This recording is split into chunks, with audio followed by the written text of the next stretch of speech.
I'm your facilitator. I'm Terence. I'm from the academia. I'm a researcher doing a lot of research project on evaluation. And lately, we in Hong Kong established a new organization called the Hong Kong Institute of Social Impact Analysts. So we see the increasing interest in the topic of social impact. And so we work with many like-minded friends to set up a new organization. And this is the topic for this session on impact. So we're in the social enterprise, social entrepreneurship space, and we're in the business in creating value. So we would like to think that we all create a lot of value, we all produce impact, but are you really sure about that? So I think we would like to know more about how to measure impact and how to manage impact. And the panelists asked me to ask the audience, how many of you in your organization would measure impact? Anyone? A few. Shy one. A few. And how do you use the measurement? After you do the measurement, how you use it? How many of you would use it for internal purpose, management purpose? How about giving to your funder, to your investor, or just put it on yourself? Okay. I think it is important for us to think about measurement, but it is also very important to think about how we use the measurement and how we manage the measurement. In the past 4 days, I joined a training offered by the SRI International Network that teach us how to use the tools of SRI. And the trainer is Jeremy, he's right here. He asked us, would your organization produce impact budget, like you would do a financial budget every year? Could you prepare an impact budget at the beginning of the year, and then at the end of the year you check whether you have achieved your intended impact? I think that's one way to think about how to use your impact measurement. It's not just about measurement, it's about the use and management of impact. So today we have 4 speakers, 4 panelists who will share with us their experience and knowledge about impact measurement. We have 2 local speakers. One is Ricky from Lightbee. He's a social enterprise in Hong Kong doing affordable housing. Where's the second speaker? Oh, you're here. Okay, the second local speaker is Kevin Au, it's Professor Au. He's my colleague. He's my colleague at the Chinese University of Hong Kong Center for Entrepreneurship. He's the co-founder of the center and also the current director of the center. And then we have 2 overseas speakers. We have Rick Edwards. He's partner of Third Sector Capital Partners. And it is a not-for-profit social finance intermediary, raising finance for social purposes. Okay. And the last speaker would be Jeremy Nichols. He's the Chief Executive of the SRI Network International. So he's promoting SRI and other impact measurement tools in the US and all around the world. Okay, so without further ado, I will ask each speaker to come up to speak for like 15 minutes. Okay, so the first speaker will be Ricky.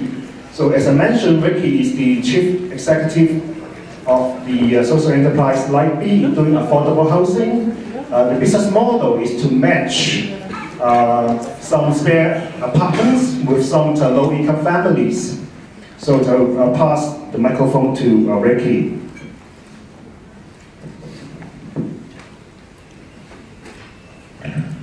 Thank you, Terence.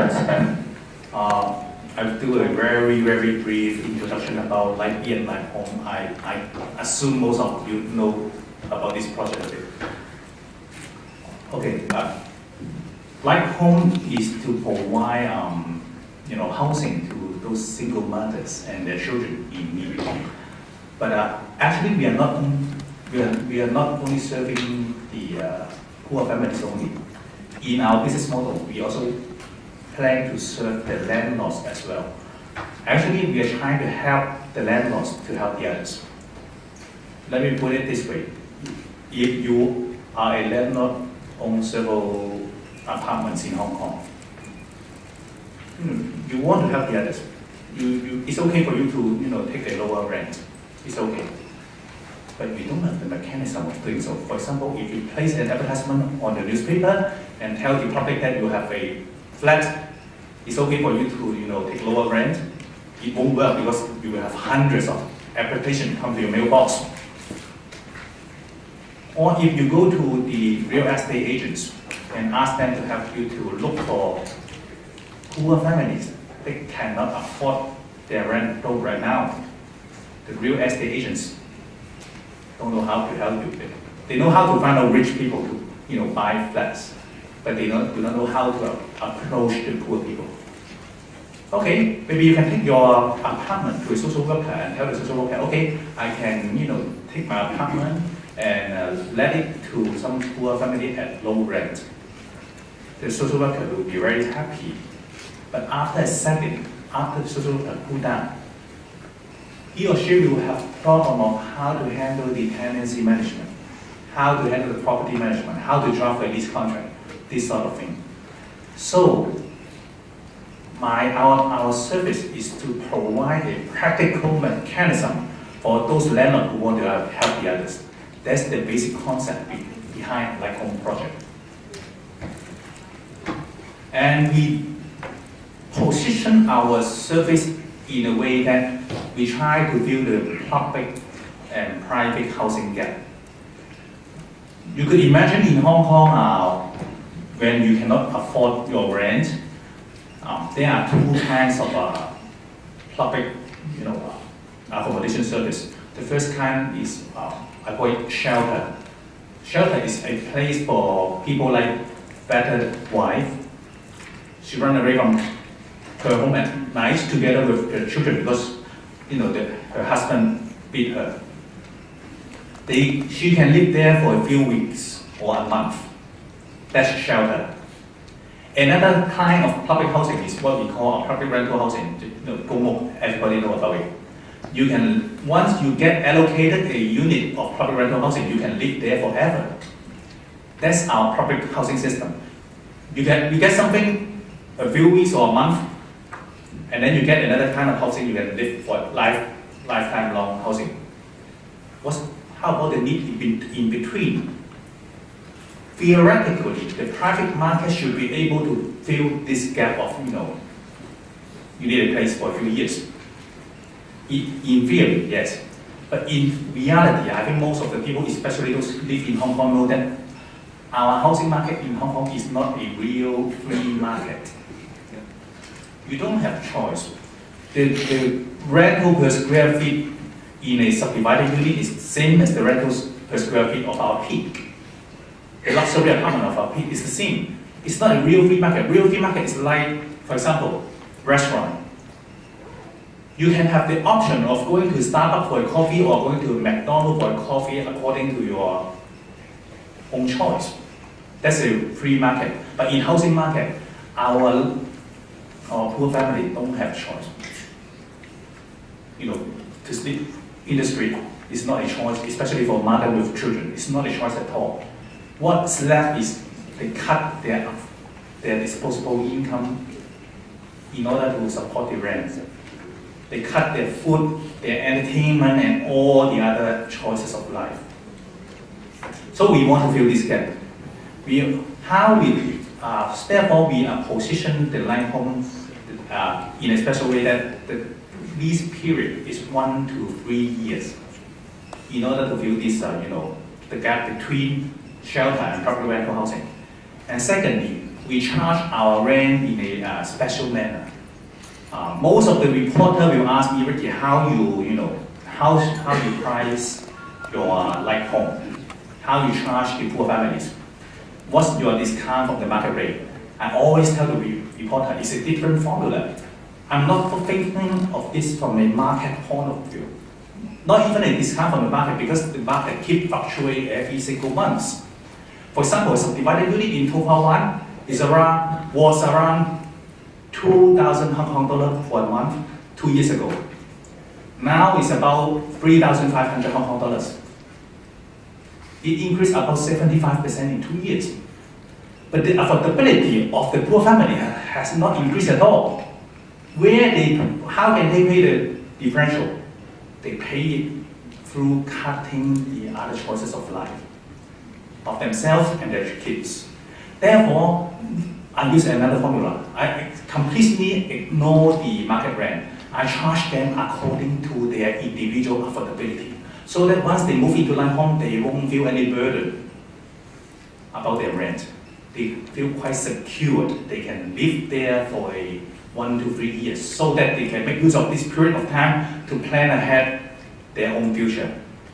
What's the next step for them? For example, if they make use of this period to submit their application for program rental housing or whatsoever, or to look for a job, so that they can improve their life later. And the first special features of Light Home is that we try to integrate housing and social work together. 我成日講笑就將包租公同社工當係一個工作去做。It's quite a new concept because from our theory of poverty relief, we don't think that material is the most important part of poverty alleviation, but it won't work without the basic necessity fulfilled. Many other poverty relief efforts won't work without getting these families a home. Let me quote an example. I knew a single mother. There's a very nice guy donate a computer to her small kid. But the donor never know that that mother don't have space for a computer. What they get is a bunk bed. They eat on the bunk bed, sleep on the bunk bed, and do homework in the bunk bed. How can they put a computer in that small bed? So the computer is left, unused in their home for years. But if I can provide this family with a reasonably decent environment and space, there will be a synergy effect. The computer become a useful tool for the kids to help him, connected to the mainstream society. So what we do is we give this family a affordable rent, adequate housing in the sense of I'm running out of time. Sorry, okay. Let me finish really quick because I think I need to give the audience some background information about Light Home. Anyway, part 1 is the housing. Part 2 is another part. Is all the other poverty relief effort that we are doing. For example, we provide them with voluntary tutor service for the children. We even help the mothers to look for a job, this kind of thing. Okay, kind of very short. Okay, I skip this one. This one is just trying to tell you that so far so good. The program run very well. It's well received by the public and the landlord and the social workers. Okay, move to impact. Okay. I always ask myself how I measure the thing I do. Is it a valuable solution? How I measure the result to make myself more efficient.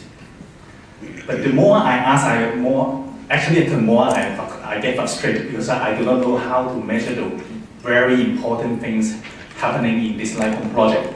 I say this is a mooncake diagram. Mooncake. The outer part, the yellow part, is the business part of IB as a social enterprise. So I don't mention about this financial impact. I think it's relatively not so relevant today.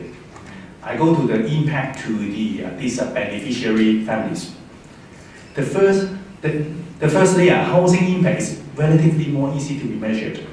But when I get deeper and deeper and deeper, I find it more and more difficult to measure the work I'm doing. I hope the audience can help me after, if you know how to measure it, let me know after this session.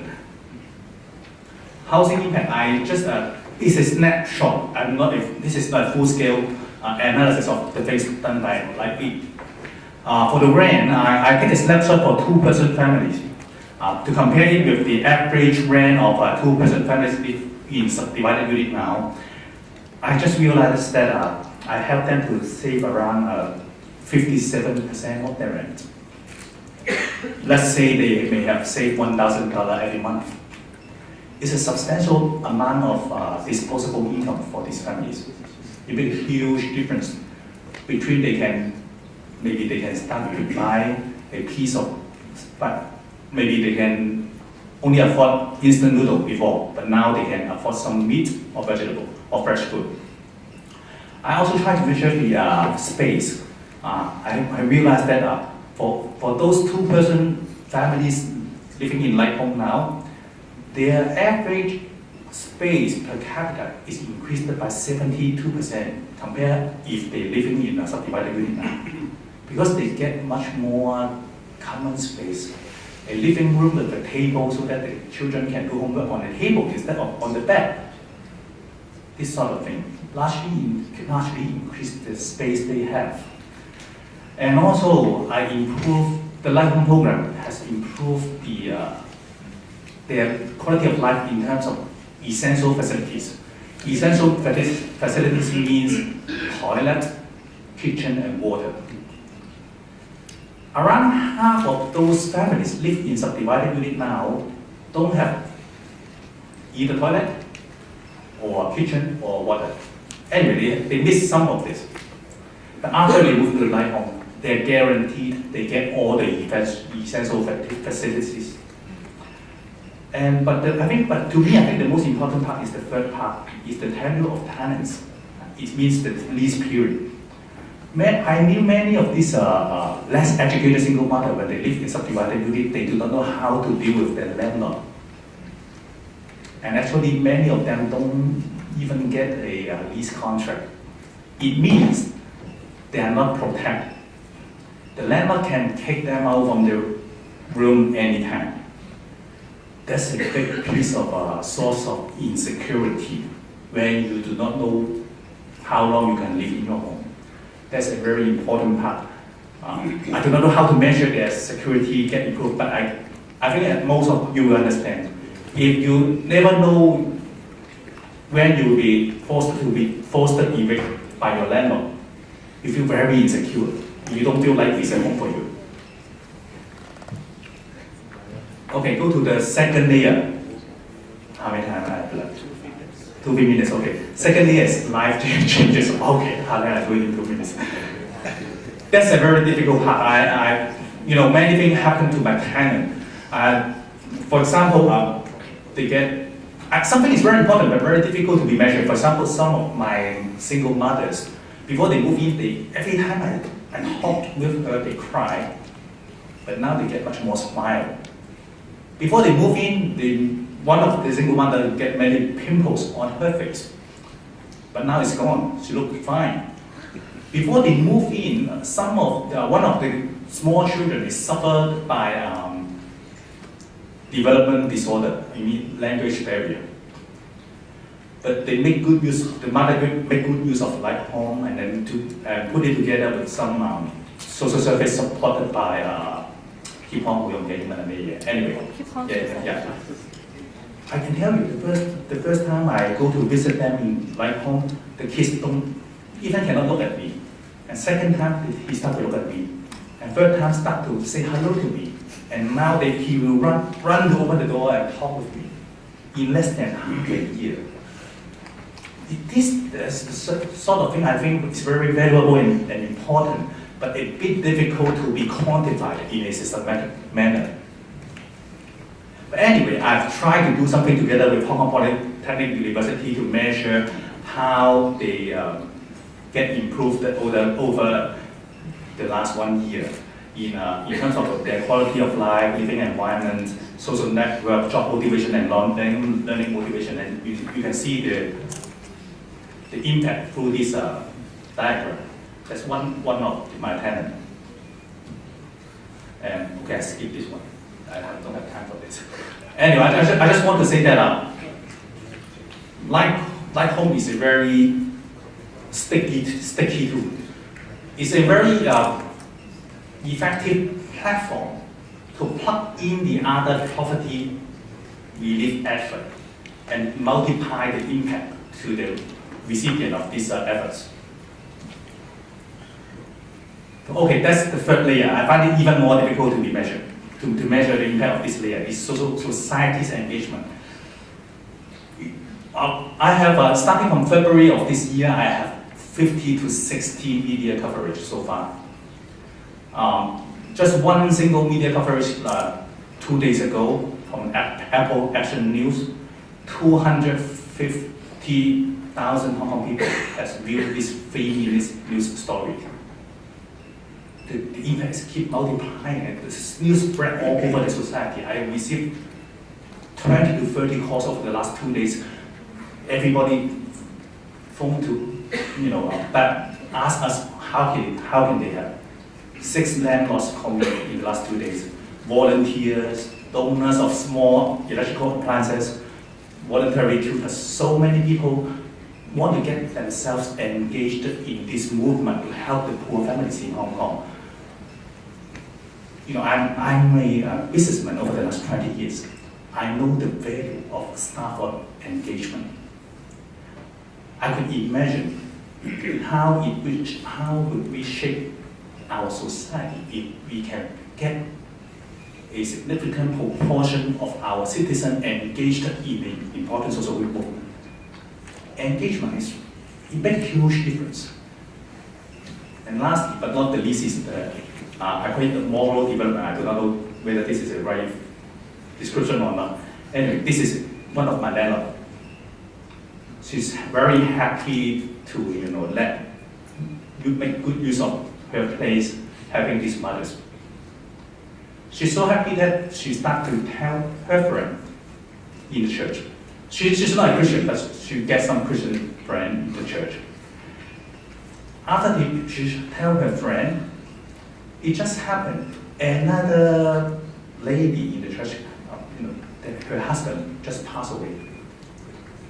And then her friend think about this like home idea and duplicate herself and let her place to this widow at a very low price.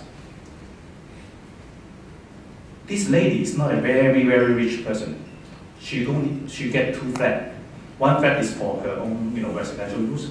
Another flat is to save some money for retirement. You could imagine. And after she hear about this life home scheme, she want to join. And I asked her. After talking, for 15 minutes, I asked her, "You get only 2 apartments. Why you give me 1? Why don't you use that apartment for making some savings?" She tell me she was, from public rental housing. She was poor. There was a very difficult period of time, she and this lady and her husband has went through, in the past. And they still remember at that difficult moment, somebody gave them a hand. So she think it's time for them to do something for the society.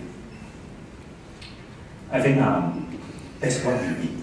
That's what we need. Not just talking about legal or not legal, but we need a higher moral standard. That's the driving force for the improvement of the society. Sorry, I forgot.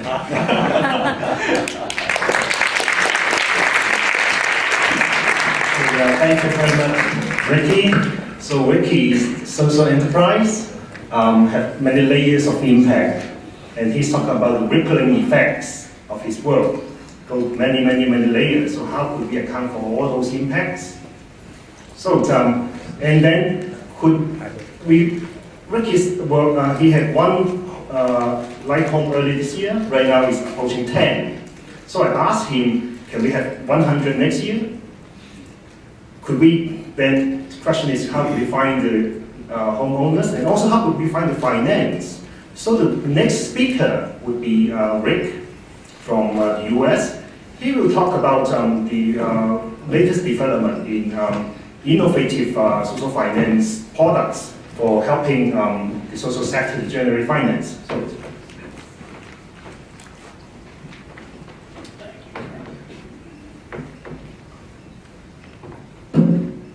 I'll try using my timer on that.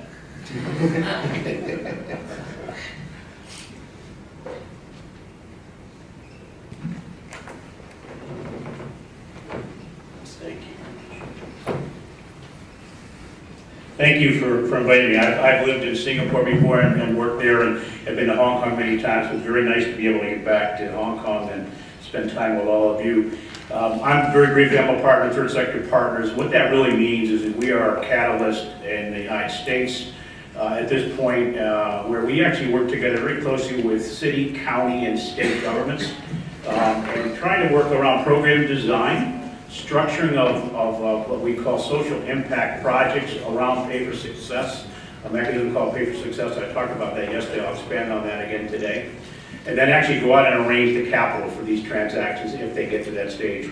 I'm getting a ringing in this mic. We can turn down the volume a little bit. I speak loudly anyhow. So, and that's what we do as a firm. And it is what I hear about. I'm going to talk today more about impact and data.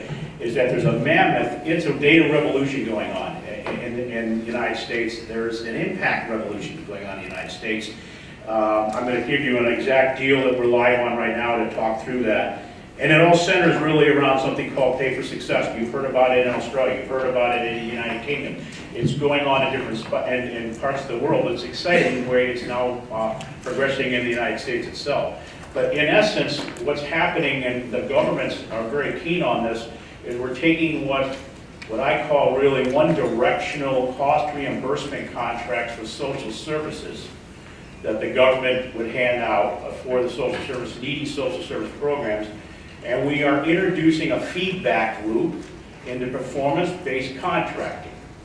And what that means is that now the government and an NGO or a service provider sit together and start to say, let's work on, decide on what is your impact you wish to achieve. Let's decide on some metrics that you can actually use to measure that impact. And then we are going to sign a contract. And what's going to close that loop is there's going to be an independent evaluator who's going to be brought in, who's going to validate that that service provider in fact achieved those impacts that have been agreed upon between the provider, the funders if involved, and the government. And in return, then that forms the basis by which the government agrees we are contract to repay funders and or service provider for the services rendered. And if we just call it a feedback loop, it's a very healthy mechanism that's starting to really rub. We're going to give you a story. This is a real life story. In the Commonwealth of Massachusetts, 4,000 young men between the ages of 17 and 23 are released each year from probation and juvenile justice system. Of that 4,000 young men, 65% of those young men will go back to jail within 3 to 5 years to adult prison. And their average stay will then be 2.3 years in that adult prison. Average cost, approximate cost, $50,000 per person for the young man going through those programs. You multiply that out, you figure the numbers, and what it is, there's a total cost right now for that 65% with the Commonwealth of over $280 million. Staggering numbers. So Third Sector became involved with the Commonwealth because the Commonwealth wanted to go ahead and actually try to if people can't hear me, let me know in the back and I will speak up. I think you can hear me, right? And so we worked with the government because they wanted to, this is very, very important, we talk about impact and metrics here. They wanted to go ahead and say, I want to increase employment with the young people.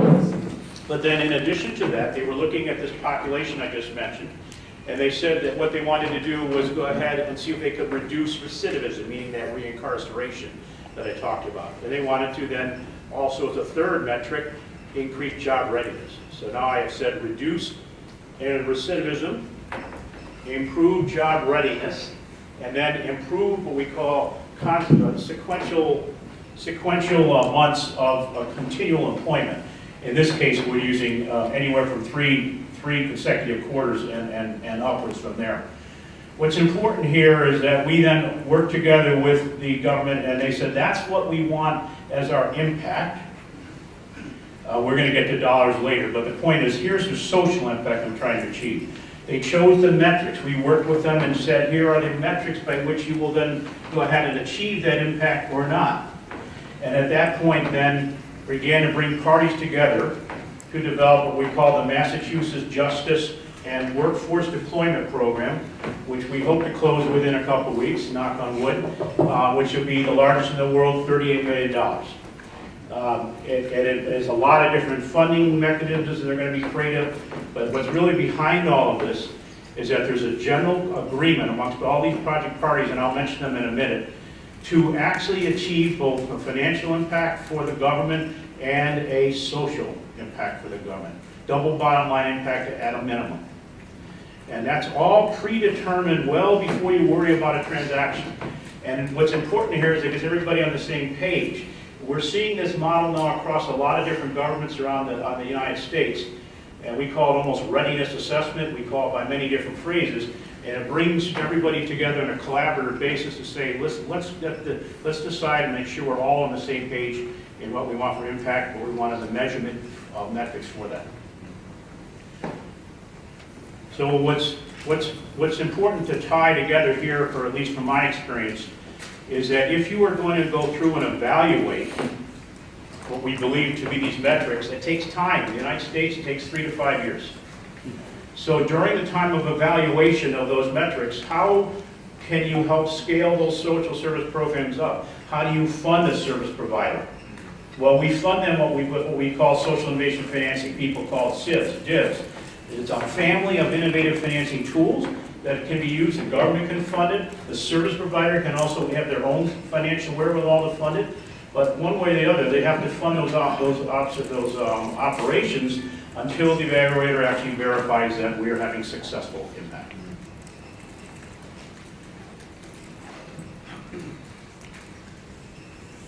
This is a busy slide, but I'm just going to say,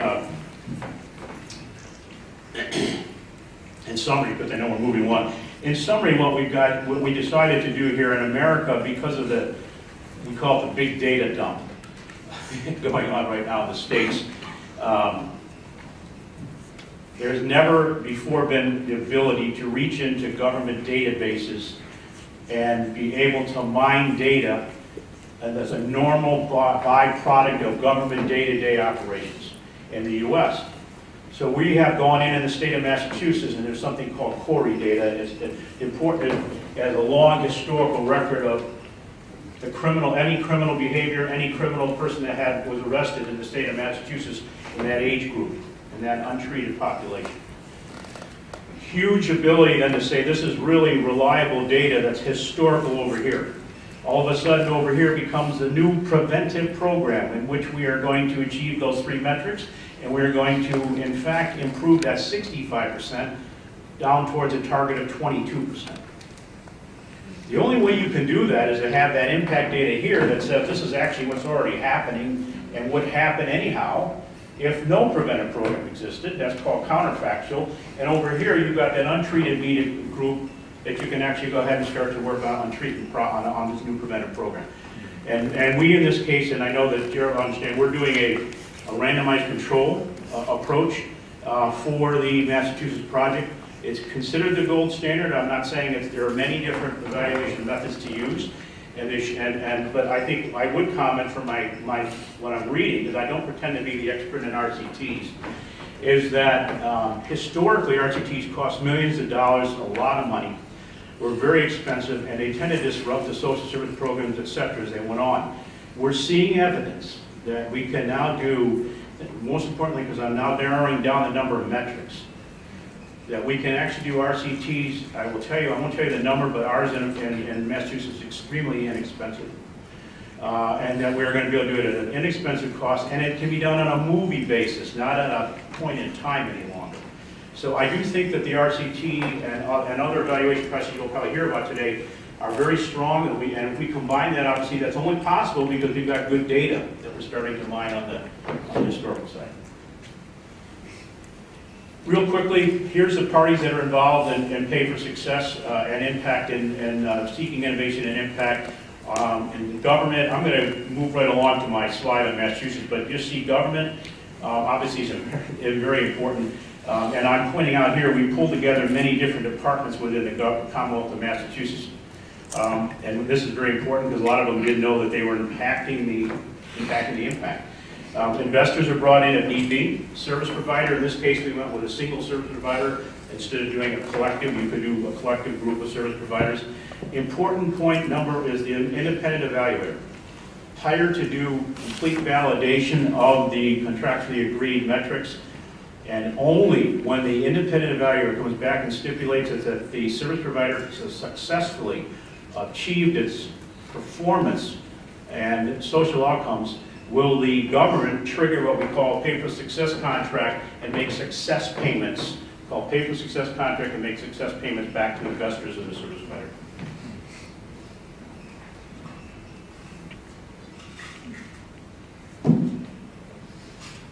I thought it would be interesting just to see the flow of a transaction and where the impact is being felt. This is a project company in the middle. Suffice to say, in the United States, we do limited liability companies so that the government's kept out and the parties are kept out. And what happens is the funders, whoever they are, actually come in and provide the funding. In this case, we are going to use philanthropy, senior debt, junior debt, subordinate debt, and bring that capital into the special purpose company. The special purpose company then simply flows the cash and funds the scaling of the service provider that I mentioned about that in terms of that interim financing. Very important point, look at the evaluator over here on the right, who's actually measuring the impact. And only upon, as these 3 to 5 years go by, only upon evaluating this, they really have driven recidivism down. They really have created job readiness. They really created, through the program we're doing, a significant cognitive and mental behavior therapy for 2 years, and then job readiness for 2 more years. And only when they validated that will they recommend to government, you pay. And if they don't perform, the investors are taking the risk completely, and they would not be repaid. So that's just to give you a feel of the flow of it. In this case, the interesting thing that I think adds well is the Harvard Kennedy School lab people became very involved in this evaluation process I talk about. They are very useful sometimes, not just Harvard, but it could be any good, strong programs. And so they created an evaluation process also historically through that Corey data that I mentioned before. This is, again, a highlight slide, a highlight overview slide that tells you that you've got a lot going on internationally and domestically in the U.S. The important thing that I would add from an impact point of view now, as we talked financially yesterday, was generally speaking, there's a lot of our government side agencies that don't have the sophistication on the ground to necessarily do some of the impact assessment work and analytical work. So this whole concept of impact and evaluation, we're actually funding, not we, but there are people that are funding specialists to come in now and actually mine this data, source the data, and really research it so that you can wrap it around the right issue area, whatever issue area you decide is important to address for social services. So my thoughts going into 2014 would be rather than no need for the transaction, is really what can be most positive about creating a research capacity here in Hong Kong to take a look and say, look at the research, look at the impact that you're trying to reach, decide on a collaborative way with mixed parties on what would be your most likely impact areas as well as the most likely issue areas that would create a sustainable innovation. Convene working groups. We actually have this as a very effective tool in the United States. We do this quite a bit now, working groups, including citizenry, to get involved around the impact metrics so that there's a real common agreement on what the metrics should be, and then that affects obviously what we call government procurement. And then we actually work around a timetable that would eventually launch into a successful program. Okay, thank you.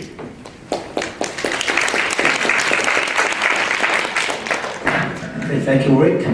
think the big contrast between the first presentation and the second is that the first presentation we see this very complexity in the measurement of impact, identification of impact. But in the second presentation, we see that actually they use quite simple metrics, just a few of them, and then they will arrange deal. So it's a big contrast between the two.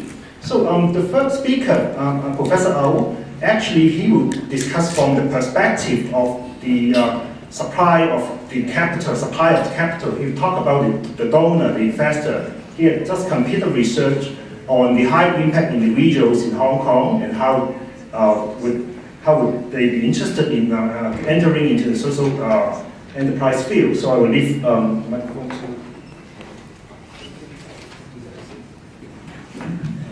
All right, let me start with a cartoon.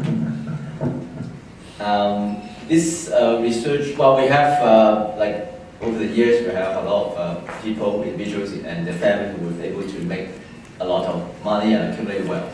Okay, now a lot of them have been, accumulating wealth, and then the next question is, what are they going to do next?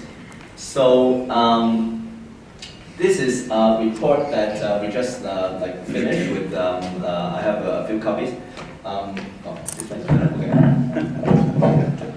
So this is called multi-donor report. Okay, so what I'm going to do is to walk you through quickly what this report is about, and then say a few things about its implications. I'm not going to say too much about like matrix, not here, but more like the process of getting the donors and the recipients to work together towards a impact investment kind of scheme. Okay, let me see whether I achieve my objectives. Okay, so what is it? So this is a study that focuses on studying big donations. So meaning more than 1 million US, or in the UK more than 1 million pounds. Okay, so it started in the States and UK now with the support of a bank. Let me give them advertising time. Who's bank? They're a private bank and they support the whole thing. Now it's expanded to 6 different countries, and in different countries there will be a local partner, and Transverse is a local partner of Hong Kong, and so we work on data in Hong Kong and China. So the report studied the amount, the characteristics of these donations, because they're big and they usually means high impact and long term.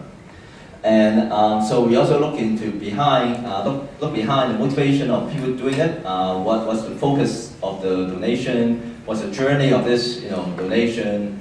And also particularly the involvement of the family usually, or the foundations, and what's this impact or relationship to wealth succession. So why is it important to families and donors? My father was a success at everything he did. I decided to fail at everything. I'm happy. Okay, so I guess a lot of us here will understand education is very difficult. Okay, when you have a rich family and you have a lot of wealth, it's easy to not to give so much discipline to the second generation. It's usually very difficult for the incoming generation.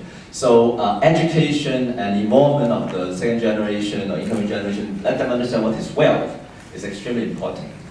And that's why a lot of foundations, family, they are interested in doing this kind of big impact donation, and some of them even do not, leave much wealth to their kids. And very famous guys that we all know, Bill Gates, right? He has his foundation, and he is going to leave most of his wealth to philanthropy. So what's the key findings? Like this big picture, give you a big picture. So last year there's a 90 billion. If we sum up, in this 6 region, all the donations that are 1 million or more, it's 90 billion. 90 billion is US pound, not Hong Kong, right? And then of course, the United States, you can see on the left, has the largest amount, and then UK and Hong Kong is just last year the total donation about 877 million. So we have 6 regions, and in 6 regions we have totally about 12,000. 1,250 donors. Okay, and one thing when we try to understand, we interpret this statement from a global sense is that philanthropy has developed in different in countries at different stage. Okay, in some countries philanthropy is more sophisticated. In some countries they are just developing. So, for example, Middle East is very much developing. China is very much developing. Hong Kong is caught in the middle. Altruism is evident, based on the findings. Obvious, there's like a lot of altruism, a lot of help, care in different countries. But the culture and the tradition will cause differences. So, for example, as we all know, like in Western countries, UK or US, when people make donations, they're more explicit. They want to make it public, they want to talk about it.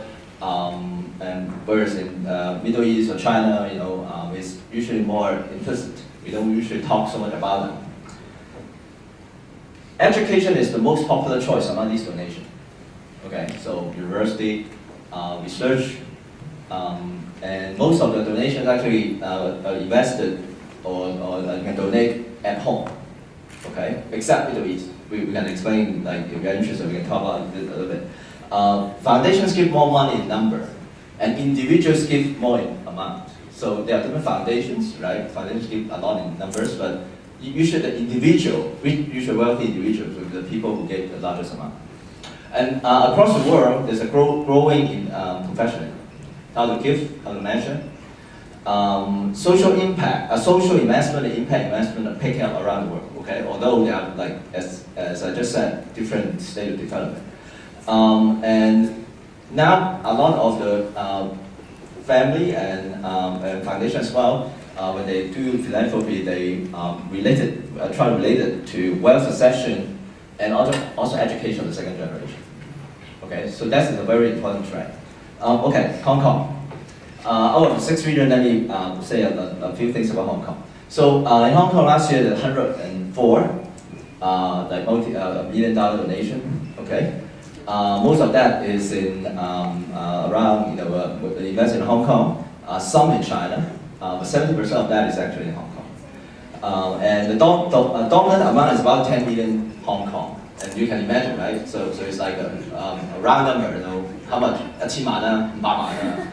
So it's easy. So that's why there's a dominant amount. And of course, out of this, like 800 something million, there's a big donation by a chemist, a chemical industrialist, Tin Gabing.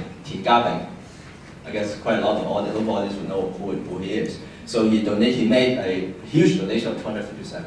That's about 1/3 of the amount. He made a donation to his own foundation, and the foundation, once the foundation receives the money, the foundation will consider a number of like smaller projects, right? So usually around 5 million, 10 million, and dose it out slowly.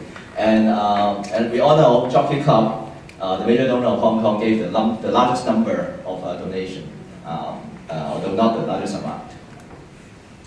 And again, in Hong Kong, most of the money goes to most of the money actually goes to foundation. Okay, so usually family give the money for the foundation, and then let the foundations to run it. For a number of different reasons, as I just said, foundation may be able to receive different kinds of requests and manage it, and they have professionals to do it instead of family. Okay, and we also see some observations out of not just like interviewing and looking around. Other data, we found that families are more like doing philanthropy more strategically. At the same time, younger generations are evolved and they're looking for new directions. For example, the older generation are more interested in seeing giving as an end. So they give, okay, they were happy to see the money is given away, okay. But the younger generations are now they want to be more involved. They want to see results.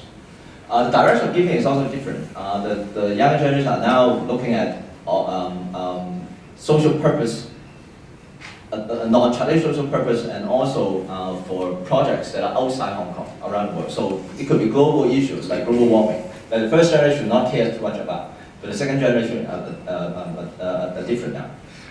And then family obviously now started working with NGOs on new social ventures, and that's a good sign. Okay, so what are the lessons to charities? I don't know, like or recipients or people.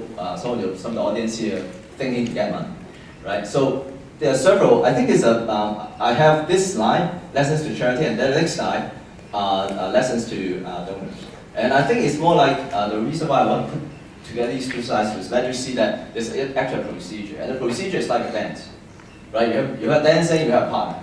So at the moment in Hong Kong, we need both the donors and the charities to dance together. You know, they need to dance in sync, otherwise you can't really dance. So let's see what are the lessons charities have to pay attention. First, they have the dream, communicate strategically the vision to the donor. Involve the donor early, talk about the common interest. Okay, there should be a common goal, usually a longer-term goal, not just 1 year. And when you having this conversation, involve not just a fundraising team, but the whole organization. So probably the top management, and sometimes the donors also want to see the front line people in the organization. And work with the donors to plan, define objectives, build trust, and be patient about the process. And then, very importantly, set out expectations found on honesty and synergy. And the first two speakers talk about objectives, right? Potential impact. These are the things that the charity, when they try to think about working together with the donor, need to talk about and define together. Now, what about donors? Well, the donors can think about, prepare the next generation philanthropy. Okay, it's a very good education to them. Okay. And they have, but when they are doing this kind of impact investing, they have to balance heart and mind. So we all have emotion, we all have altruism, but we have to balance it with our rationality, right? So based not just on track record, development stages, but also other information. One family that we interviewed gave us a very good lesson for families or donors who want to participate in this multi-million-dollar donation. He said, well, one thing other families can learn is to share other pioneer families and family offices that have made this donation. They have to learn how to do it, okay? And most importantly is you need to have the right people. Okay, so we have Jeremy, we have Mr. Richards here, we have Ricky here, so these are people you guys also want to involve. And it's important that, as I said, we educated the donors and the charity at the same time. If we do that now, don't worry, last slide. Second to last, okay. I have advertising at the back. So, as a cartoons, probably people at the back will see. So the first cartoon, can you get rich asking yourself philosophical questions? Certainly not. So how come once you are rich, you start asking yourself philosophical questions? Now that's another question. Okay, now you guys get rich, right? I'm talking to donors now. We want to try to make social impact. Then we need to ask ourselves new questions. And we all need to work together on these new questions. And one advertising. So we are Transverse is going to host this conference about family wealth, and philanthropy. So if you guys are interested to learn more from other pioneer family, welcome to come. It's December 10th. Thank you.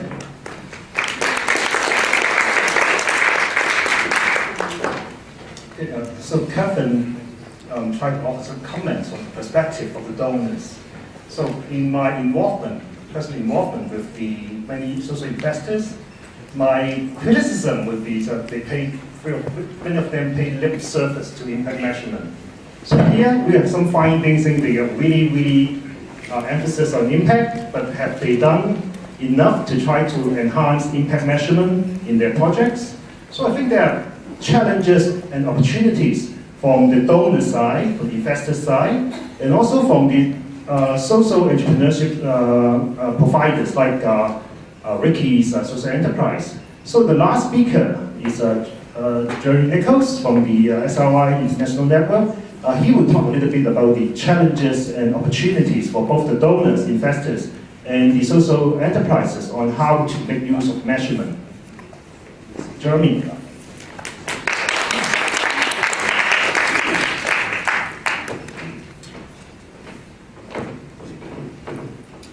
I was listening to Ricky talking then, and he was standing here and he was saying, I don't know how to measure these things. Whereas up on the slides, I was seeing he was measuring everything. And it looked really good, what he was doing. And I think more the question for him was probably about how far should I go, rather than what more should I measure.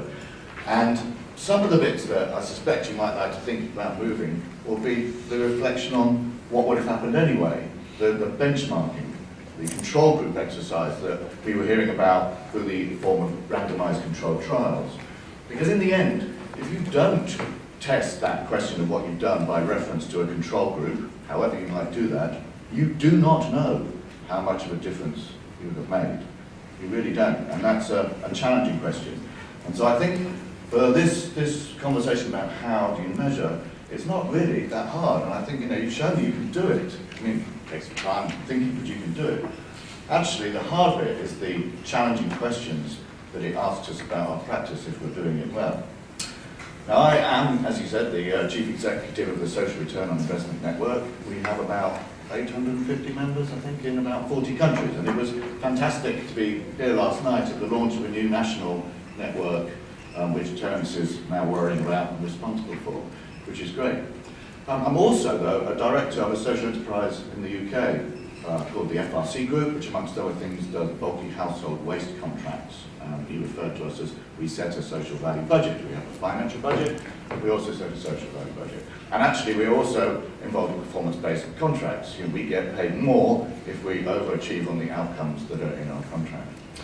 The reason that we've started to do that, put that budget in the end, goes something along the lines that as a board, we are accountable for the work of the organisation. And we, for a long time, have asked ourselves the question, do we do good? And we do good. We do lots of good, that's fine. We moved on then to say, well, how much good do we do? We report on that, and in fact, this week we won the UK, Social Enterprise UK's award for impact reporting, so we're very pleased about that. We've moved on beyond that as well, though. We've started to say, have we done as much good as we could with the resources we have? That's a common garden question that you'd ask in finance of your executive team, but I don't think many of us who are in the business of creating social value, hands on heart, at a governance level, can say, yes, we know we're creating as much value as we could. It's become enough to say we're doing good things, and I think we need to move on from that. I think there are a number of risks in this. If we don't confront them, this could all turn, well, if not bad, then certainly nothing like as good as I think it needs to be. My first risk, and probably the overarching one, is that we all forget what we're trying to do here, and we get lost in a sea of technical measurement debates. What this is about is reducing inequality somewhere along the line. And if it isn't reducing inequality somewhere along the line, then we have to go, well, something isn't working. And we can have lots and lots of fantastic measurements which say lots and lots of fantastic things, whilst at the same time that challenge is getting worse. And that challenge is getting worse. Inequality in country level is increasing, and the ability of people to move from one side of the road to the other side of the road is decreasing. It's getting harder. And that's a big challenge. And so for me, the whole measurement issue is not about a technique. It's about the extent to which it empowers people, that it changes power, that it allows that situation to reverse. And that's why it has some challenging questions. And I just think it was illustrative of the importance of benchmarks when you were talking about giving about $19 billion of flows in philanthropy. Now, I don't know what the number is, but the amount of money that's being invested in mainstream markets is a little bit bigger than that. It's trillions of dollars every year. And the 19 billion is trying to do something about that. And it's the trillions of dollars which are encouraging and creating that. And ironically, the more inequality we get, the more philanthropy there will be. And the amount of philanthropy will go up. And we'll all be very, very busy, and we'll be reporting great success in how that is. But the problem that we are trying to resolve with it will be getting worse, not better. And so if we don't compare with something along the lines, then we have a big challenge. That's my kind of big one. And what's happening at the moment along all this is the risk of the wolf in sheep's clothing. And there's no doubt that there is an increase of fast interest in social investing, in impact investing. I think the growth industry at the moment appears to be have a word and put social in front of it. Social investing, social impact bonds. Next year, I'm sure it'll be social hedge funds, social derivatives, social interest rate swaps. You heard it here first, it's coming. And so there are people whose motivation for getting involved in this are are good motivations, but they are not as serious in the way that they're thinking about whether they're creating change as all parts of this sector, and we need to be wary of that.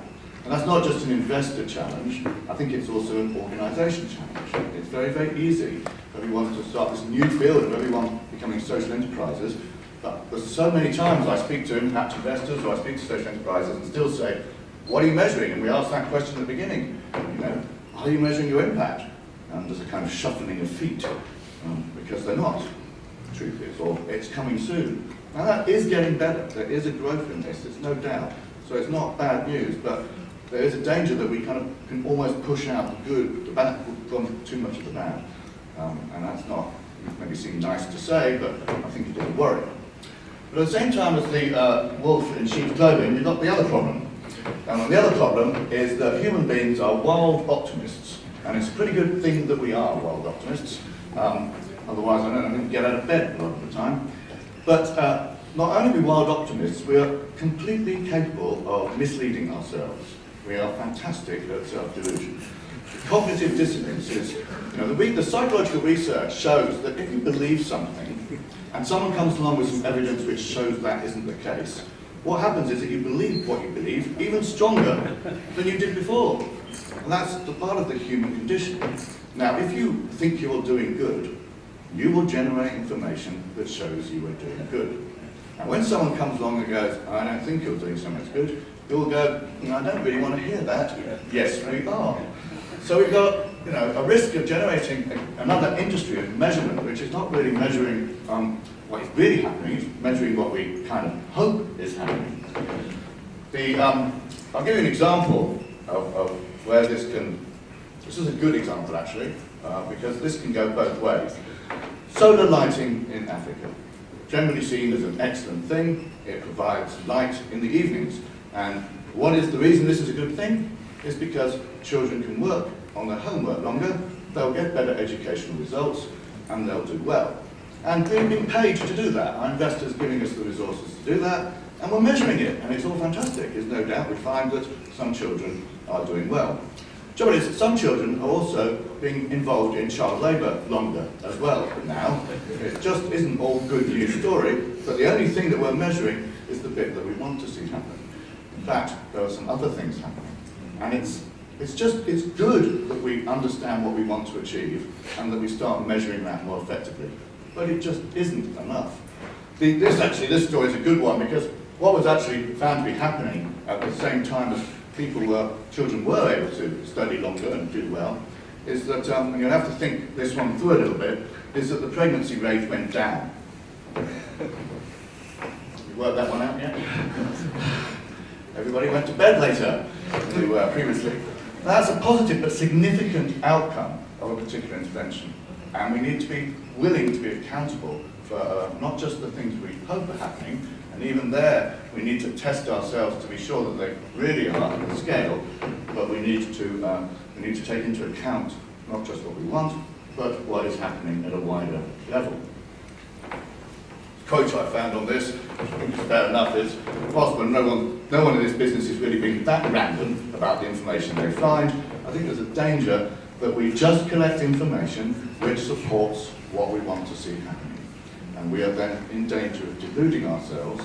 And the scale on that is that challenge of inequality continues to grow, despite the fact that we will be all very busy, all going to many conferences, and we'll be highly excited by everything we're doing, but the underlying challenge won't go away.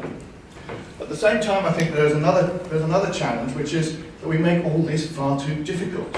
We try and refer to science as the solution for measurement, when most of us are in small organisations. We do not have teams of evaluators, massive great resources, but somehow we're at risk of saying, you don't know if you're doing well unless you go through a whole bunch of highly demanding processes, which for some situations will be fine, an RCT will be fine. In some situations you'll want to do a control group or some other kind of assessment of what would have happened anyway, and there's a danger that we all get far too scientific.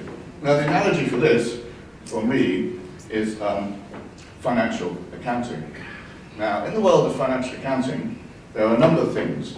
There are some accountants, first of all, and they operate to a set of standards which are pretty much universally agreed. there is an audit process. And that audit process comes along and assesses whether the accounts are reasonable. That audit process is not owned by the managers, they're not employed by the managers, they're employed by the shareholders, the owners, in order to get away from the risk that just possibly the managers may be slightly biased in how they have put together the information that they wish to report. I know it never happens, but there's some analysts. Some analysts come along and they understand that information. We're not all expected to be able to understand it, so we have to have a body of people who can do that, and there's a financial reporting market which kind of turns that into useful information that we can all digest, successes and failures. Now in this growing world of social reporting, all those bits of the jigsaw are not there. We do not have, as yet, an accountancy group which has got that kind of universal agreed set of standards. Most of the reports that are being produced are not being audited at all, and it is great to see the evaluation, necessarily external evaluator coming in to check whether those results are actually achieved. Although I'm not sure, it'd be interesting to know whether that evaluation also checks whether other things are happening which were not part of the contract, but which may be consequences of it, which may not be so positive. In FRC, we have our social report externally and independently audited across that wider set of accountability. And in fact, we always get it qualified, because our auditor is never happy with the amount of reporting we do on the environment. We feel that we should be doing more, and we say, well, fair enough, we haven't got the time, but that is a public statement then. In our document, it goes out and says, this lot is quite good, but they haven't done enough on this. And we go, well, we're quite happy for that view to be shared, because we think audit is really important. And I know it's not sexy, but if we don't have some kind of external process, in the end, I think, we should be putting the ownership of the audit process in the hands of the people who we expect to benefit. That's the empowerment. That's the bit I think that will get round the challenge of the inequality when we say, these returns from our work, they're supposed to go to you. Whether or not they are, in a complete way, should be checked by a specialist employed by you, effectively. I mean, in an audit situation, the work might be with the managers, but the legal relationship is with the owners. And you reinforce that every year. And I think at that point, we could get round the accountability gap, if you want. That's a challenge. But if we don't do that, I think we'll be going back to telling ourselves lots of stories, good stories, lots of positive things, but we won't be telling ourselves the whole story. And if we don't tell ourselves the whole story, we stand the risk that we're still going to be sitting in a world where inequality is going up. Now, the solution to all this is, of course, join our network. We are, if you want, the accountants and the auditors of this in this bit. James has been talking about the analysts. You know, that is a growing recognition of the importance of some of these. It is our job as a membership body to actually effectively hold to account, if you want, the investors and the organisations doing things on behalf of the people who are expected to get the benefits of all that work. So come and find us and join us at my marketing pitch. Thank you very much.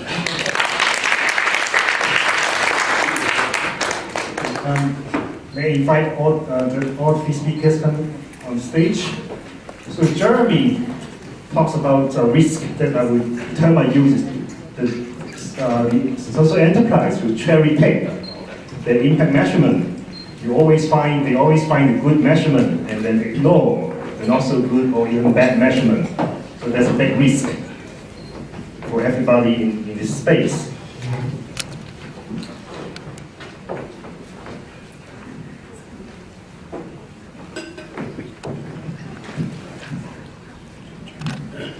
Okay, so the time now is 4:05.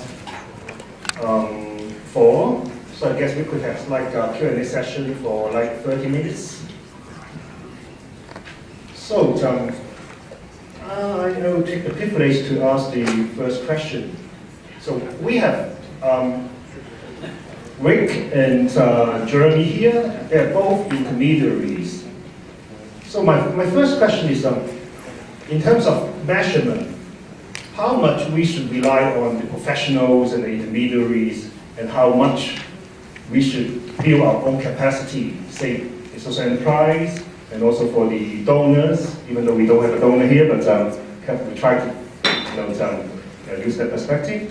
So should we rely on the professionals, or should we build our own capacity to do the impact assessment and inspiration? Jeremy, you want to go first? Okay, I think organisations should develop their own capacity to account for that impact as much as possible. And like any small business would have an external bookkeeper. If you're very small, you might need some outside help. But as soon as you get to scale, you should have that skill in-house. In FRC, we do it in-house. We have an impact, someone who's responsible for the impact accounting, if you want. Although it's embedded across the organisation, obviously, but we say do that, and we do that internally. We can't do the audit of that ourselves because that would be way too conflicted. Yeah, I'm going to take two quick comments. One is I think I was understanding you were asking about our own. While we were very small also, but we would look at the board of directors to be checking on us, and also we look to our clients to give us feedback. But professionally, what we're doing now is, as an example, in the United States, the service providers we work with must have their own evaluation team that actually experiences and analyzes their own operations, obviously historically, management, as well as performance. And then what happens is, and that's theirs, and that's a welcome check and balance against an independent evaluator that get hired for a project like I was describing earlier, because I expect there will be disagreements and between the people who actually provide the social services versus the independent auditors, which is actually healthy. So that's just a quick comment. Ricky, do you want to also comment? Do you want to build your capacity in doing impact measurement? Right now you use academics from university. So you ever consider doing something in-house? Yeah, I think it really depends on the stage of development. I think at the very beginning stage of any social innovation, I tend to believe I should not put too many parameters, because rigidity will kill innovation to some extent at the beginning. But over the stages of development, somehow we need to build measurement parameters, not only to measure our impact, but it's also a effective tool of maybe not and it's effective tool of governance. That is very important for the overall healthy development of any organization, no matter it's social innovation organization or private organization. Kevin, how about donors? Right now we have not private banks serving ultra high net worth individuals. Oh, yeah. Should we ask private banks to also do such kind of impact management services? Good suggestion. I don't think they have the ability to do it, but at the moment, I think they are.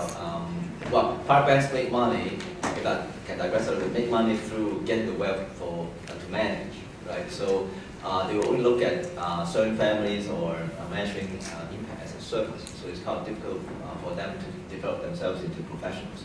But I guess the comment I want to make is that I think at this stage, around Asia particularly, both the donors and the recipients of donations have to learn about impact investing and how to measure. And then later on, hopefully we will quickly develop into some, we will have some independent auditors to help the two sides to evaluate their investment and management. Okay, can I collect some questions from the floor?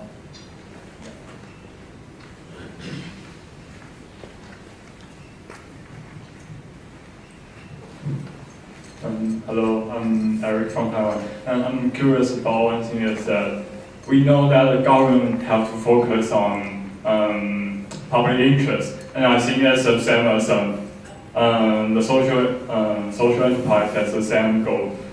But it's too hard to quantize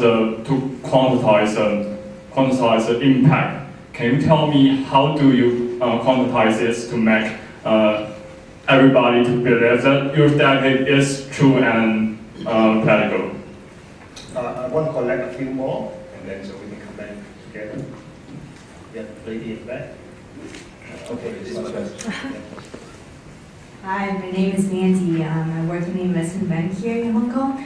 So my question here is, so you guys mentioned a lot of the really good examples on what are what standards of good, social impact measurement could be. But I'm just wondering, what are some of the successful examples you guys encounter, in your work?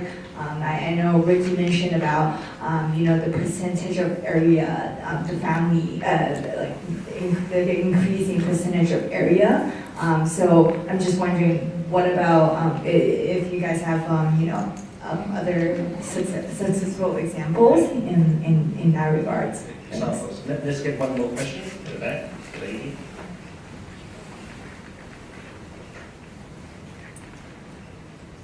My name is Tina Lee. I'm interested to understand you guys' observation on the trend on impact investing from individuals, because I think you guys talked about big family funds, donations, and all those things.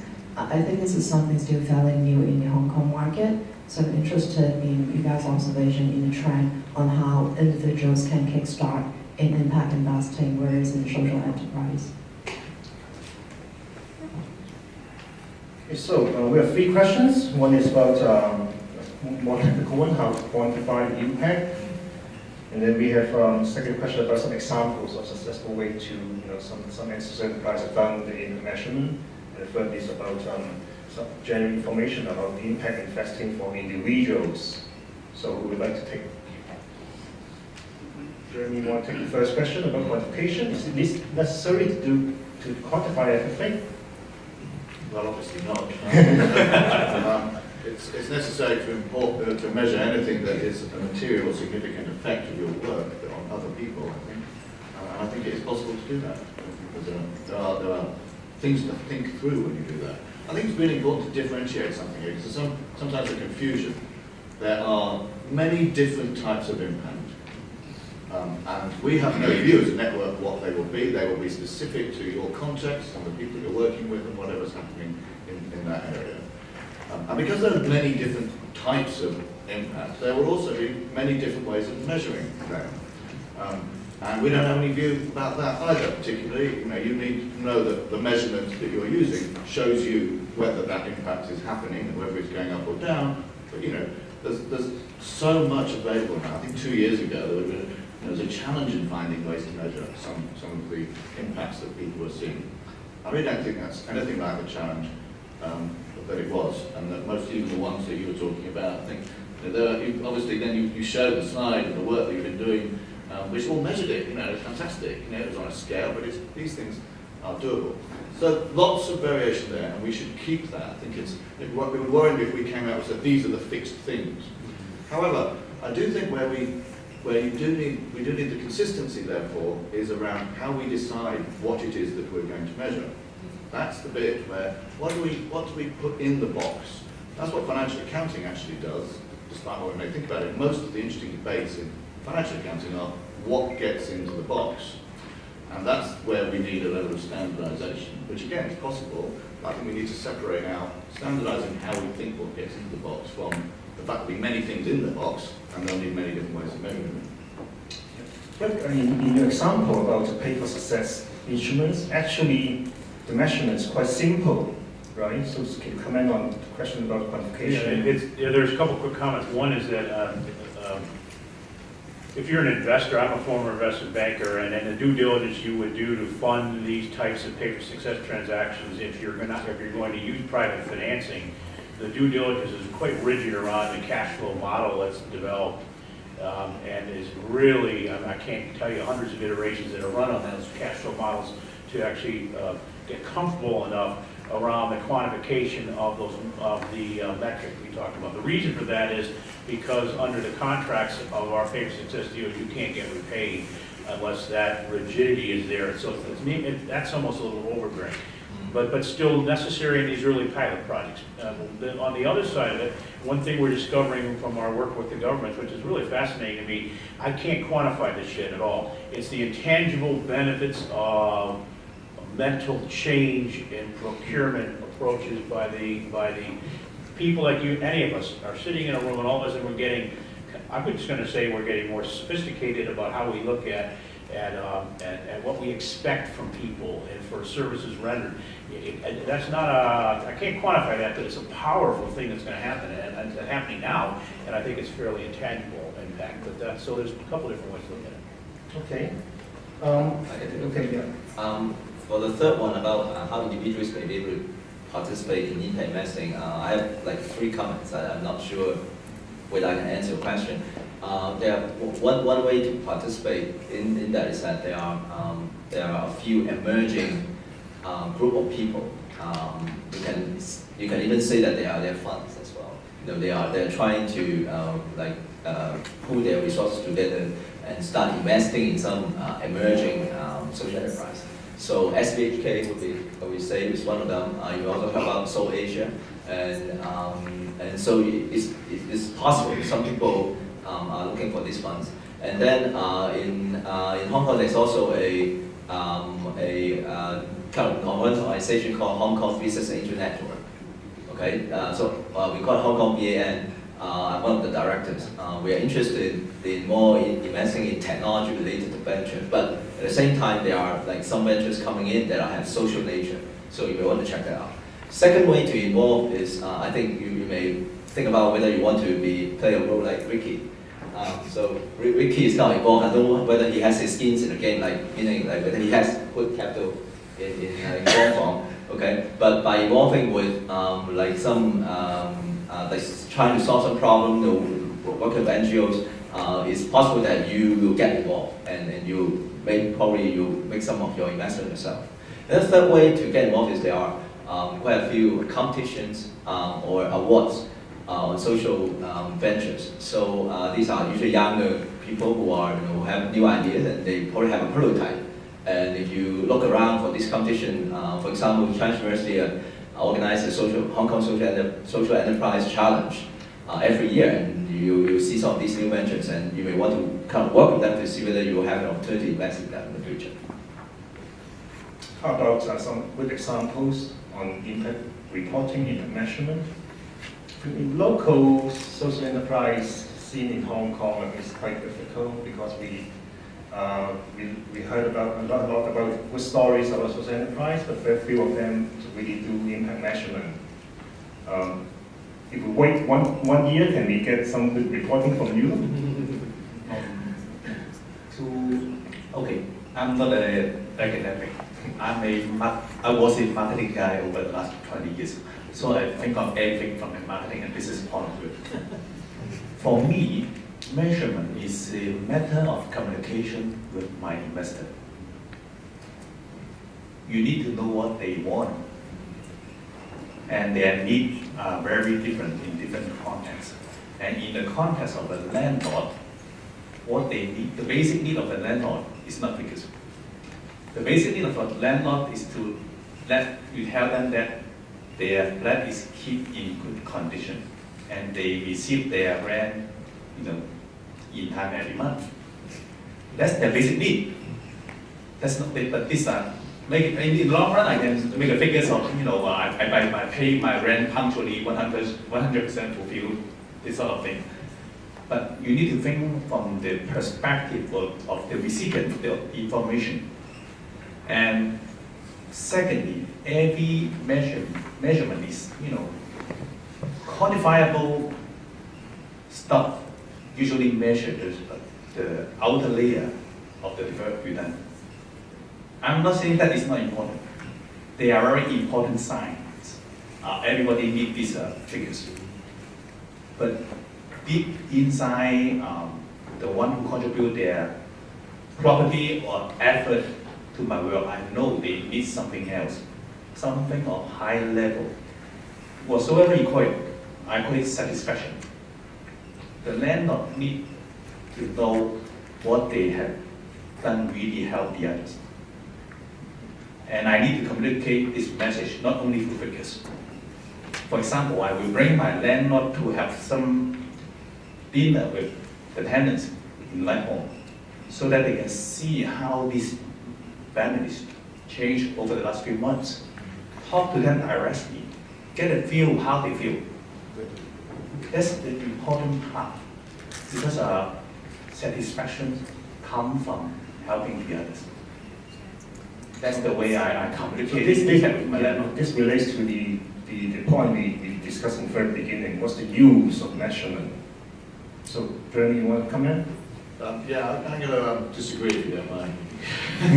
I think there's a danger here if we think that measurement is for our investors. What will happen if we do that is that it will be quite generalized information to meet particular users' need and won't be at the level of detail that you need for making decisions in your business. I think the fundamental need for measurement is for the business to make decisions about where it allocates resources in order to create the maximum value.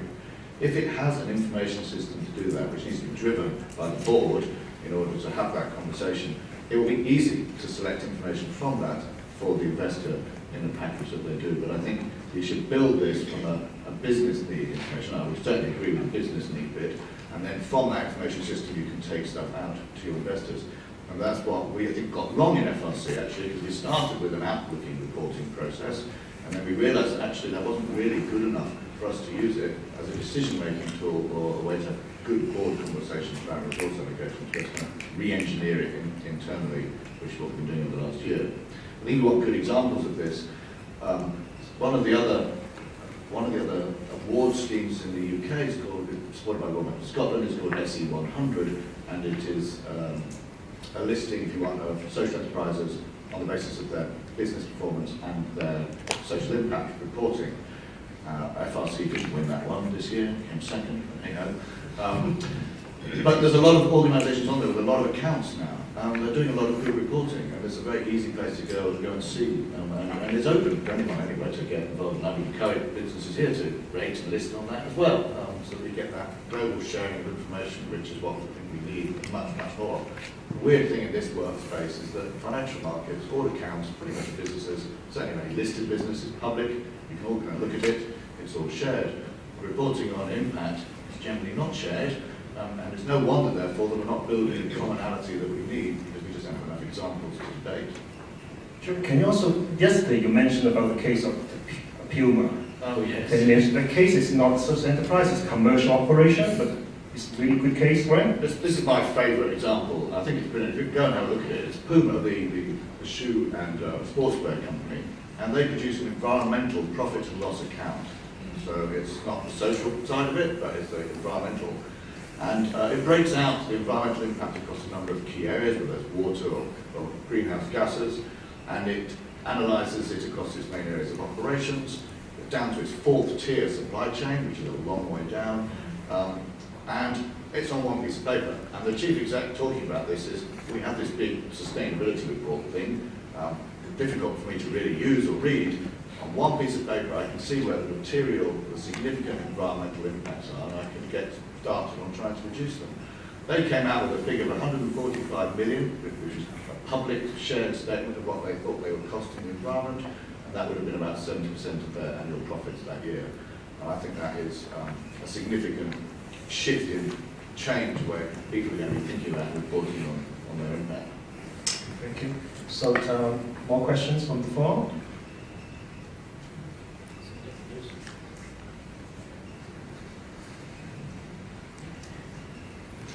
Hello, my name is Till Kremer from Germany. I'm very new to this impact measurement and investing business, but what I've heard so far, it seems to me like, apart from Jeremy's last example, that a lot of the measurements, like purpose is to either see if you can stick to your goals or satisfy investors or philanthropists, donors. I was wondering, maybe touching on what Jeremy last said with the Puma example and the kind of the corporate social responsibility side of it, has there been any effort, or is it even like thinkable to compare impact across maybe sectors and industry and create something like a social impact index or something and do more of a PR or branding related connection with impact and maybe communication that, hey, this is how we do, maybe this is what my competitor does, we are a better company. Is there any effort? Is it possible? And let's take one more question. Yeah. Hello, this is Hong Yu. I also want to reach outwards individually. Often in the development sector, we tend to consider flat management type kind of organizational structure. It's like we directly contact the beneficiaries and we raise funds to go to fields instead of setting up multi-layer business eventually reach the government and have independent organizations coming to evaluate. Wouldn't that be a waste of kind of, may I say, this society's resources by, it can create jobs, but on the other hand, it can reach the beneficiaries directly, or some money maybe on the risk of embezzle, misuse along the way before reaching the beneficiaries that we want to help. One more question over there.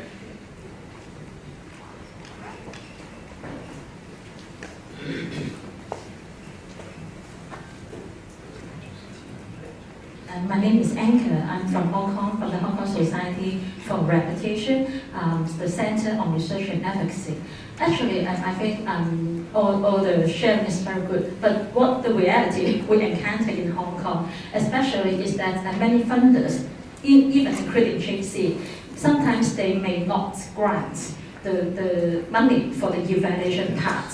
So I think it's very difficult for us to measure, although maybe we can learn a lot of different skills or say measurement tools to measure.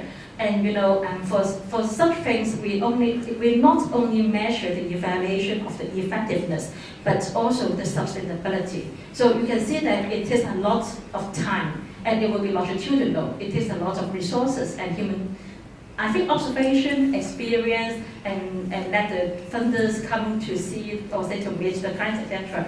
So I think how to make sure the government or say the funders have more importance on the evaluation part, I think it's very crucial. Otherwise, although we have a lot of good doing, but we cannot have the evaluation or say reflect and further promote to the society and to the government. Okay, thank you. So the last two questions are sort of related. Jeremy, do you want to do the first question? I want to look at the last one. Yeah, first one. I just wanted the gentleman from Germany. I heard you. I think perhaps we have talked to some extent about business examples or about, and that's one part of this conference. But I can't tell you what's happening enough across sectors. I'm just going to use education as an example. Use America, some cities we're working in, and people have never thought about the impact, unfortunately, of saying, well, wait, there's a special education issue here with this child, and so they only caught this at age 3. We have now, and there's a proven basis of evidence that if you can actually begin stressing and working with children at age 15 months and 12 months, benefit number one, it immediately cuts down on special ed. But here's the real innovation. They're finally waking up and saying, that's not good enough. You have to watch that child from pre-K through to graduation. So we're getting a mentality that says, let's look at this longer term and across. Frankly, many providers aren't used to doing that. They might be used to handling pre-K or they might be handling the special ed. So now we're getting programs that say, I've got to track that particular person, that child, all the way from at 15 months all the way to graduation. Very powerful way of trying to give them a collective group of services over a period of time. And I think that's by the way, that's very much public. It's not a company thing. That's very much being done as a sector analysis. Another one, we've had a lot of issues around home visitation programs are increasing significantly in the United States and around single moms. And what they're discovering is that by going into wherever they are in terms of their place of residence, they're able to, there's a myriad, a multiple number of positive outcomes that can come out in terms of impact. For example, reduced birth outcomes reduced, ER visits, health problems. They go on to get graduate degrees. There's a whole series of new outcomes that doing, and you know what? They didn't really know that going in, but that home visitation process is being refined all the time with lessons learned across the whole sector. So I'm really positive about, I think it gets back to kind of a mentality change, and your idea of a standard is absolutely right on, but I think it's a little early yet, because these pilot projects are being launched without really, we're learning. I think people are learning as they go along, but I think it's very good for the future. Yeah. First question. On the audit issue, whether we shouldn't waste any money on any external evaluation, I think you just have to think about what would happen in private sector markets if there was no audit happening for financial accounts. The level of investment would go through the floor. So if we want to scale up, I think, the amount of investment because we have that credibility, then it's a reasonable and relatively small price to pay to give ourselves the confidence that what we're doing really is making a difference, and so see more money flow into that in those sectors than it does at the moment. I think in terms of the cost, I have some sympathy for the fact that generally, if there's a cost to this, but on the other hand, it's often, we generally spend less as organisations on managing the end we're trying to achieve than we do spend on managing the means to the end. We all have an accountant, we have a financial system, we're quite happy to spend money on that. That's just the means to the end. And then we don't spend very much money on whether we've actually achieved the end, which always seems to me to be very strange. So I think we do need to get better and take some of those costs on the chin. I think the challenge is that people tend to measure too much. The best way of dealing with this is, I don't know how many things you're measuring here, but if you get down to 3 or 4 things that you're measuring and measure them well, it's much better than trying to do 20 different things and do none of them very well and find it all too expensive. So focus on that. In FRC, none of our customers directly pay or think they're paying for the resources that we put into managing and measuring our impact. We think it's part of our competitive advantage, however, so we kind of look at it from the other. We win contracts because we can report, in part at least, we also have to deliver everything else in the contract, but because we can show how we understand the impact of our work. So it goes a bit both ways. Yes, I think we need to cost it in and that should be recognised, but no, I think we also shouldn't use that as a reason not to. As long as we do the minimum that's necessary, I think we can go a long way without worrying too much. That question? So the question about how could Hong Kong government and also the other funders could fund, some kind of a lean and or capacity building.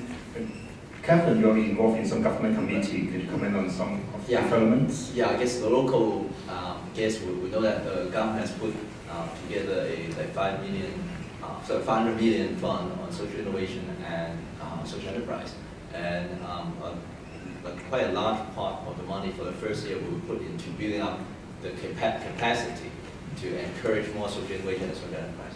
And obviously, management will be one very important part, and so some of the funds will be channeled into helping some intermediaries or some other professionalization build a standard, and also train professionals, and probably build up some tools that would relatively easy for NGOs or social ventures to measure, so that to lower the cost, provide professionals, and perhaps even, I don't know about like what the cost would be, but maybe even some kind of subsidies in a way to help to build up the base or foundation, so people to believe in social impact management. Then everybody will go. So I completely agree with you what you said, and I'm not government people, but I think in the committee, government officials and also other people like involved in social enterprise, so innovation understand this issue, and we are doing something to it. So hopefully next year we'll see some changes. Okay. Have we answered the first question from the friend from Germany about index thing? Yes, I think it's right. I said it's not quite there yet. There is the Global Impact Investing Rating Standard, which does provide consistent set of metrics that you can rate with. So there are things definitely happening, and they will, as each sector learns and we share, we will be able to be better able to start the rating journey. Okay, are there more questions? We may take 1 or 2 more. If not, then thank you very much. Let's give a thank you. If you want to network, please come over and we may exchange some cards and learn more about the organizations. If you want more, we call this, you can leave me your card. I'll get the bag to email or send you a copy. Thank you. Thank you.